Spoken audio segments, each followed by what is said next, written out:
पावसाळा आता तोंडावर आलेला आहे आणि दरवर्षी पावसाळ्यामध्ये मोठ्या प्रमाणावर पाणी साठतं आणि अशा घटना घडतात. महापालिका दरवर्षी सज्ज असते. यावर्षी देखील महानगरपालिकेने अशा प्रकारे आपत्ती व्यवस्थापन कक्ष ओपन केलेला आहे आणि या ओपन कक्षामध्ये एक टोल फ्री नंबर दिलेला आहे. हा खाली जो टोल फ्री नंबर आहे त्या टोल फ्री नंबरवर तुम्ही जर कॉल केला तर याचा पूर्ण स्टाफ जो आहे आपल्याकडे तत्परतेने मदत पोहोचवण्याचं काम करणार आहे.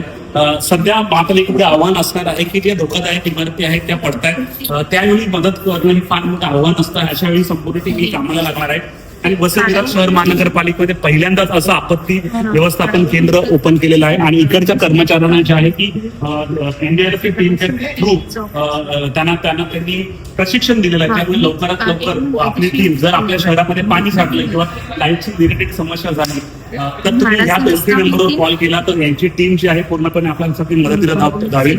महामार्गावर मुंबई अहमदाबाद महामार्गावर देखील मोठ्या प्रमाणावर पाणी साचतं आणि त्यावेळेला देखील मदत मिळत नाही आणि वाहतूक कोंडी होते.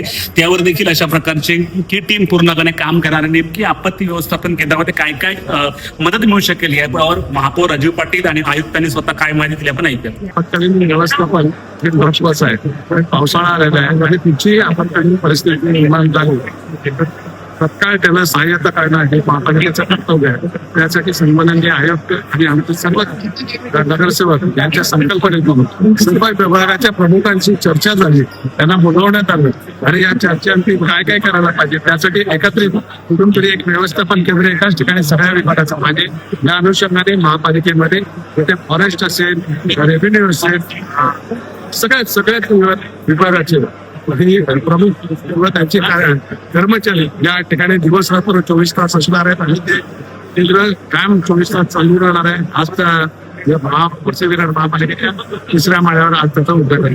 कुठल्याही डिझास्टर मध्ये आपल्याला हे माहिती पाहिजे की वेगवेगळे गव्हर्नमेंटची एजन्सीज इन्व्हॉल्ड असतात. त्याच्यामध्ये महावितरण असेल, त्याच्यामध्ये महानगरपालिका असेल, त्याच्यामध्ये पोलीस विभाग असेल.